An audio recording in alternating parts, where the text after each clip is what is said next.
Okay, so you ever like slip on a really amazing, like perfectly fitting piece of clothing, Yeah. a jacket or a dress, whatever, and think, wow, this fits like a glove. It's amazing, right? Yeah, like how do they do that? Exactly. Well, get this. Today we're going behind the scenes of that magic, diving deep into the world of wearing apparel pattern makers. It's a hidden world, really, of artistry and precision. Hmm. We're talking about the people who take a designer's vision, like a sketch on paper, and turn it into the clothes you actually wear. Yeah, and what's wild is that our main source for this deep dive, this RoleCatcher career guide thing, it's like it reveals it's way more than just sewing, which I kind of thought that's what it was. So much more. Yeah. Those RoleCatcher resources are our guides for this whole deep dive, by the way. They're amazing. Yeah, and you hit the nail on the head about it being more than just sewing. This career guide is blowing my mind. Like, they have to understand fabric, drape, how bodies move, all just to create the pattern. It's true. It's like, how can I put it? It's like architecture, but for clothes. Well, You're working within these constraints, the properties of the fabric, the shape of the human body to create something that's both functional and beautiful. I never thought about it like that. Yeah. It's like design meets engineering with a sprinkle of art thrown in for good measure. 100%. As his excerpt, it talks about how they use everything from like hand tools to industrial machines to cut the patterns. That's a wild blend of traditional and high tech, right? Absolutely. I mean, they might start with a hand-drawn sketch, but then they'll take that and translate it into a digital pattern using CAD software, sometimes even incorporating 3D modeling to see how the garment will drape on like a virtual body. Wait, 3D modeling for clothes? That's next level. It's crazy, right? And what's really interesting is the guide highlights the sustainability aspect here, too. Oh, interesting. By creating these virtual prototypes, pattern makers can test different designs and fits without wasting any actual fabric, which is like a major concern in the fashion industry. That's huge. Okay, so they've got the design. They're using tech to like refine it and perfect it. What's the next step? How do they actually bring these patterns to life? Well, think about the last time you tried to like sew something yourself.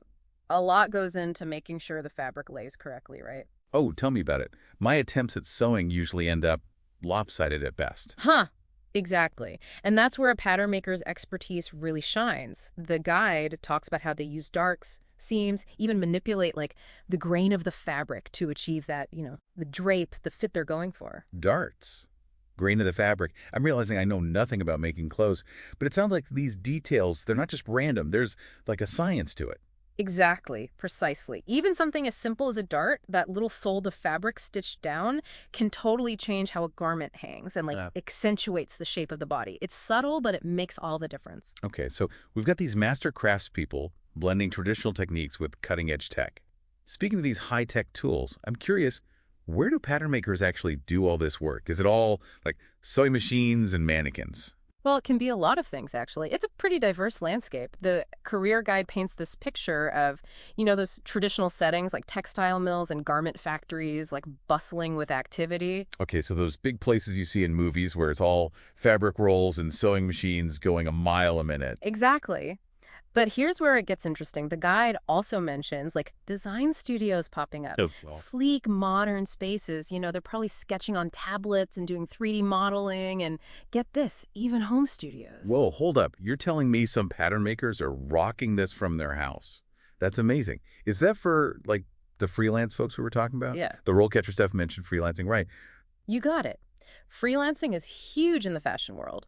Independent designers need skilled pattern makers, and working from home, it offers that flexibility, right? You get to be your own boss. That's true. Yeah, I mean, it's competitive, but hey, if you've got the skills and the hustle, why not?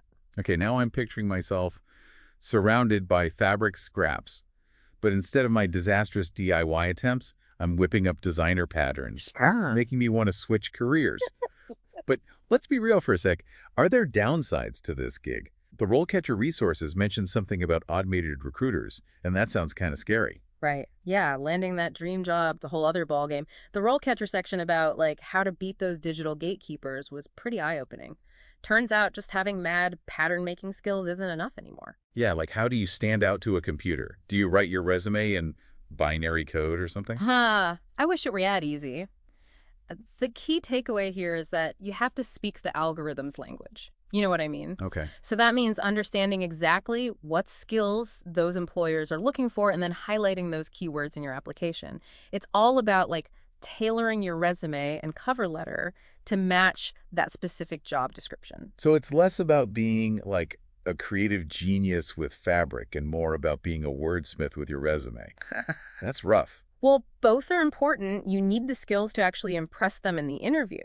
But first, you got to get past those automated systems, right? Right. And that's where, like, knowing how to present yourself, your skills in the digital world, that's crucial. Okay, I get it. Got to play the game to get in the game, though. Yeah, I agree. But what about the actual work itself, not just like the job hunt? Mm-hmm. This RoleCatcher career guide, it didn't sugarcoat anything, did it? Yeah, you're right. It's not all like sunshine and runway shows. Long hours, especially as deadlines are approaching, that's like par for the course, right? Yeah. Fashion waits for no one.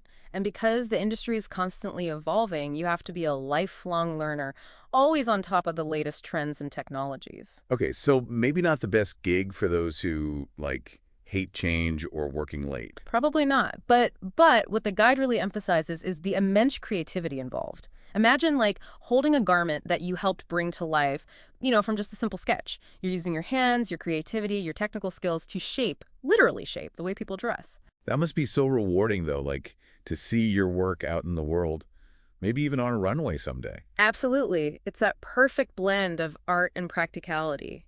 You're not just designing for design's sake, you're creating clothes that people are going to wear, that they're going to feel confident and amazing in. Okay, so for anyone listening who's thinking, like, sign me up, Yeah. but they have no idea where to even begin, what's that first step? Well, that's where RoleCatcher comes in, right?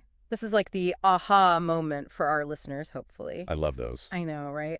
So the platform, it isn't just about giving you all this cool information. It's about giving you the actual tools, like the step up to actually land your dream job.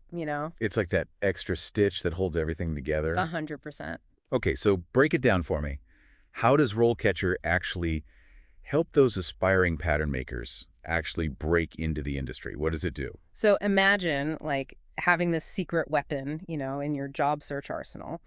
RoleCatcher helps you tailor your application so you're highlighting those exact skills that employers are looking for. Okay. You can practice interview questions, even get feedback on your responses. So it's like having a career coach, but, in your pocket. That's amazing. So even if someone's listening and they have like zero experience, they can use this platform to like get a leg up. Absolutely. I mean, RoleCatcher, it just empowers you to put your best foot forward because even in like the creative world of fashion, sometimes you need that little tech boost to get your foot in the door. That's so true.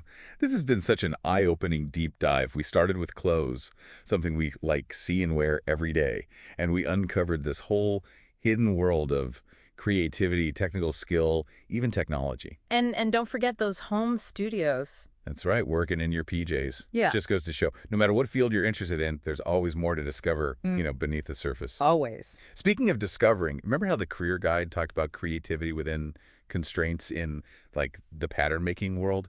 It got me thinking, if you could reimagine any everyday object with, like, a fashion twist, what would it be? Oh, wow. Putting me on the spot here. I don't know. How about a lampshade but transformed into like a dramatic sculptural hat? Okay, I love it. Or a tea kettle, but it's reimagined as a quirky avant-garde handbag. Okay, see, you're a natural. I can already picture these designs on, like, a Paris runway. Okay, one last question. For all those aspiring pattern makers out there, what's your, like, final piece of advice for someone who's, like, they're feeling that spark of inspiration, but maybe they're, like, a little intimidated by the journey ahead? What would you say to them? My advice is simple. Follow that thread. Explore, learn, experiment. Don't be afraid to, like, make mistakes. That's how you grow. And who knows, you might just stitch together a career that's way more rewarding than you ever imagined. Love that. And there you have it, folks. Another deep dive successfully navigated.